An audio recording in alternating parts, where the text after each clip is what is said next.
Hey, this is Mark Parham from the Cat Builder Talk Radio Show. Got James Sheldon here, getting ready to talk tonight. What at 1:30? At 1:30.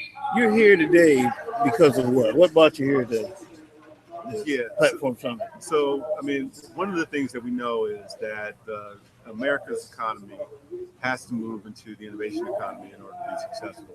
The only way that's going to happen is if we get all the people who are currently outside of it, mostly black and brown people, in well prepared and ready to not only be workers in that economy, but to be creators in that economy. So this summit is supposed to be about that. How do we create the context for more folks of color to get into the innovation economy and make big things happen? So this afternoon, when you come on stage, what is going to be your major push or your major message to the audience?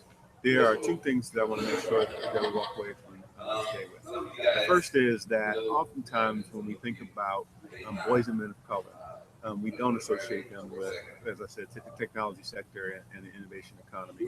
And what we're making very clear is that, one, there's an untapped reservoir of talent that's already in, that people need to be aware is already in. That people don't know that the chief financial officer of Google is just right now. No, they don't know that.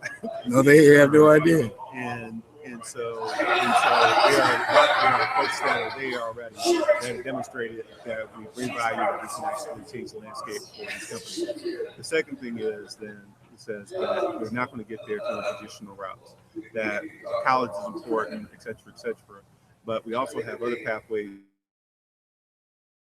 More boys and girls who are not going to get into the space. There are all these new coding boot camps and accelerated learning pathways to learn how to be a technologically proficient in that, and to be able to not only be a worker but to create your own company.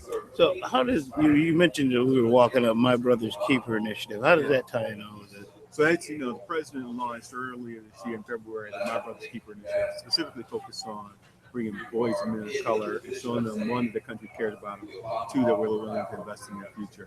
It had two parts to it. One is the part that was public, that looks at all of our policies and programs and says, how are the things that we're doing either improving lives or not improving the lives of boys and men of color? And the second is the private side that says, can the private sector engage more? And has asked many community foundations and corporations and nonprofits to step up. What I'm trying to do is to make sure that as we think about how we improve the lives of boys and men of color, that we don't play to the world the way it is, but we play to the world the way it's going to be. Yes, yeah, I and that agree. we point these young men towards the future and the opportunities that they not only can participate in, but that they can create. And that's why I'm here today to marry at least two conditions. All right, man. Well, I know I snatched you out. I'm surprised. No I just wanted to change. Thank you for stepping up here, man. I'm glad I could. So I appreciate it. This is Mark Parham, Cat Builder Talk. We'll be back.